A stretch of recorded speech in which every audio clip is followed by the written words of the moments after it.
Selamat datang di channel Pukul 1 Malam.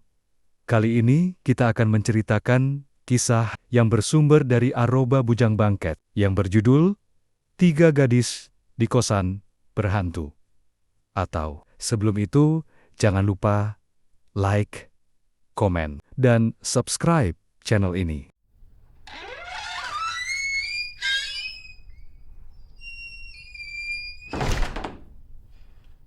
Ceritanya sekitar tahun ke-2008. Itu semester awal. Dayang merantau ke Pontianak buat kuliah.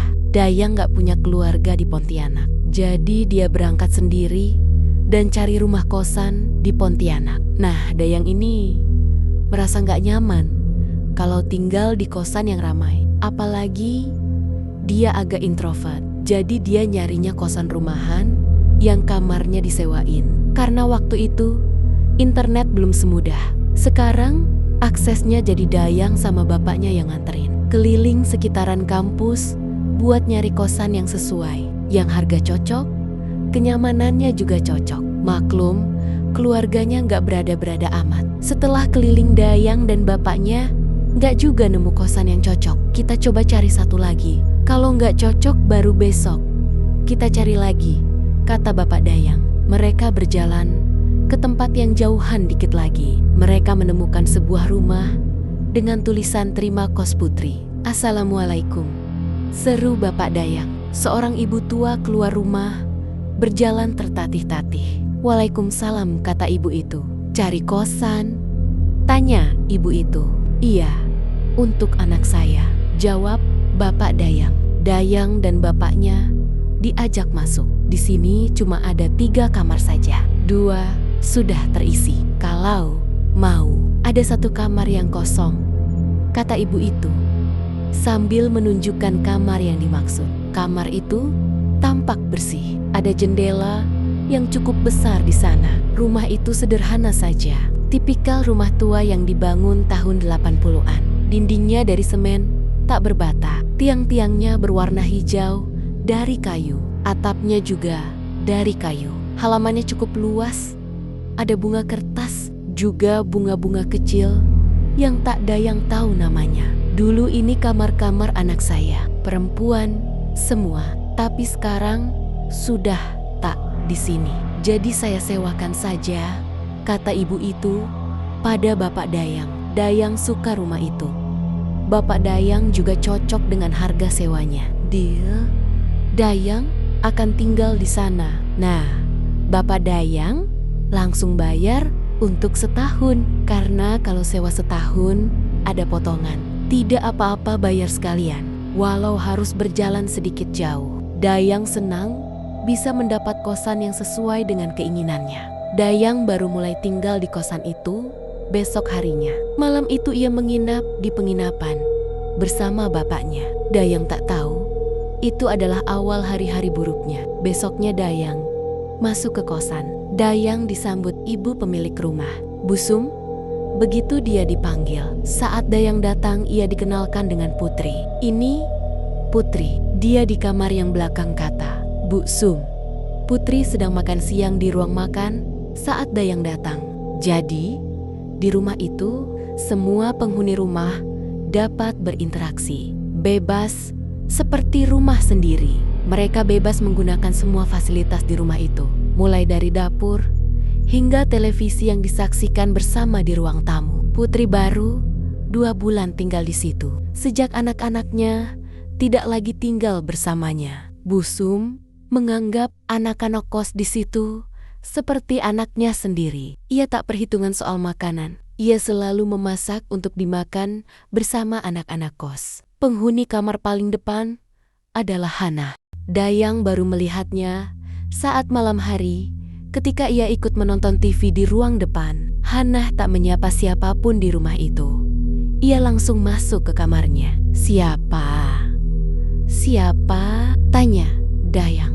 "Hana, udah lama di sini," kata Putri. Malam itu Dayang tidur sekitar pukul ke-11. Esok harinya, ia berencana ke kampus untuk mengurus administrasi. Namun tengah malam, ia terbangun. Ia mendengar suara ketawa kecil namun nyaring. Bulu kuduk Dayang merinding. Ia keluar kamar dan menyalakan lampu. Seisi rumah sudah tidur, tapi suara itu terdengar jelas. Lalu sekian detik kemudian, suara itu menghilang. Dayang terdiam beberapa saat. Ia baru bisa tidur 1 jam kemudian. "Mbak Put, dengar suara ketawa enggak tadi malam?" tanya Dayang. Wajah Putri sedikit berubah. "Ketawa? Enggak tuh," kata Putri sambil mengangkat piring sarapannya yang belum habis. Ia membuang makanan ke tempat sampah, lalu mencuci piring bekasnya. Sore sepulang dari kampus, Dayang duduk di ruang tamu bersama Bu Sum. "Bu Sum, sudah lama buka kosan?" tanya Dayang. "Baru setahun. Sebelumnya, ya dulu ada anak-anak ibu. Lalu mereka pergi. Ibu kesepian. Jadi ibu putuskan untuk jadiin kamar mereka kamar kosan. Maaf nih Bu, tapi saya penasaran, apa di rumah ini ada yang jaga?" "Jaga? Bagaimana? Yang jaga rumah ini ya saya," kata Bu Sum terkekeh. "Tapi tadi malam saya dengar suara tertawa. Kadang suara kucing kelahi pun terdengar seperti orang tertawa." Dayang ucap Bu Sum. Malam itu Hana pulang dengan tergesa-gesa. Sama seperti malam sebelumnya, ia masuk ke kamar dan tak keluar lagi. "Dulu pas pertama saya masuk, dia ndak begitu," kata Putri pada Dayang. Putri tahu Dayang penasaran. Malam harinya, Dayang kembali bangun. Ia mendengar suara mesin jahit. Suaranya cukup mengganggu, hingga membuatnya sulit tertidur. Ia keluar kamar. Putri juga mengintip dari pintu kamarnya. Mereka bertatapan. Putri buru-buru menutup pintu kamarnya. Suara itu masih terdengar. Dayang mengetuk pintu kamar Bu Sum. "Bu, Ibu," kata Dayang. Setelah beberapa lama Bu Sum mengulurkan kepalanya keluar. "Kenapa?" "Ibu dengar suara mesin jahit." "Maaf kalau berisik, saya sedang menjahit," kata Bu Sum. Anehnya suara itu masih terdengar.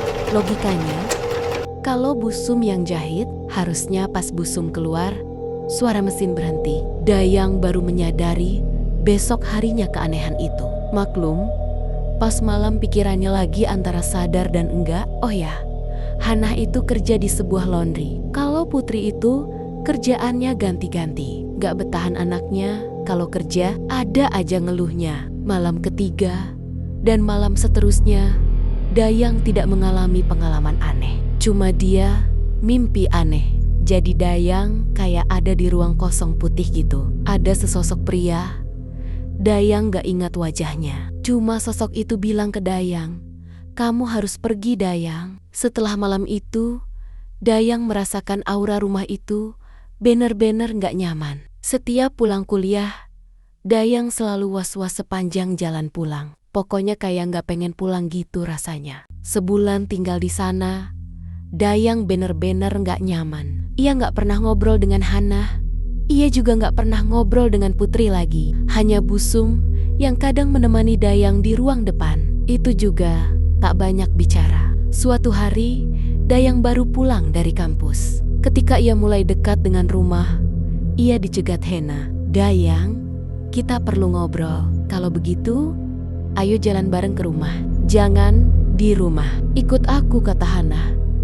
Dayang mengikuti Hana. Itu pertama kali Hana mengajaknya bicara. "Kau tahu Dayang, aku sudah lama ingin keluar dari kosan neraka itu." "Kosan neraka? Kau pasti merasakan keanehannya juga Dayang." Suara tangisan, ketawa, dan suara mesin jahit di malam hari. Itu sering terjadi di rumah itu. Jadi rumah itu ada setannya? Bukan. Rumah itu dikutuk. "Kak Hana, jangan berlebihan," kata Dayang. "Percaya padaku Dayang." "Lalu kenapa kakak tidak pindah kosan?" "Kakak takut." "Takut apa?" "Kutukan," kata Hana cerita. Ia orang kedua yang ngekos di rumah itu. Orang pertama namanya Fatimah. Fatimah adalah pegawai bank. Fatimah dan Hana akrab. Mereka sama-sama merasakan keanehan di rumah itu. Fatimah memutuskan pindah. Hana belum punya uang waktu itu. Hana berencana pindah sebulan kemudian. Tapi setelah pindah, Fatimah tewas dengan tiba-tiba, bunuh diri di kamar kos barunya. Aku ndak mau mati, kata Hena.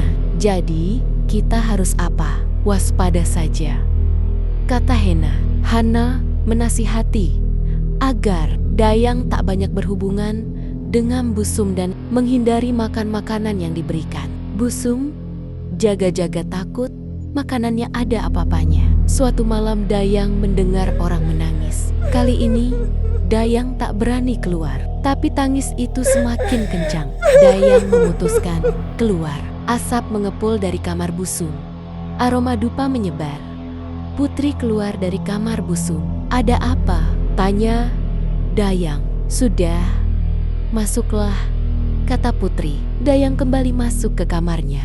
Di rumah itu Syuliala ada dua kubu. Kubu Hena dan Dayang, juga kubu Putri dan Busum. Dayang tak tahu apa yang harus ia perbuat. 3 malam kemudian, seisi rumah heboh. Hena teriak kencang. Itu sekitar pukul 3 pagi. Dayang, Putri, dan Busum keluar kamar bersamaan. Persetan, kalau ibu mau bunuh saya, besok saya keluar dari rumah ini, seru Hana. Seru Hana, bunuh. Siapa yang mau bunuh kamu? Tanya Busum heran. Saya tahu ada iblis di rumah ini. Selama ini saya takut untuk pindah.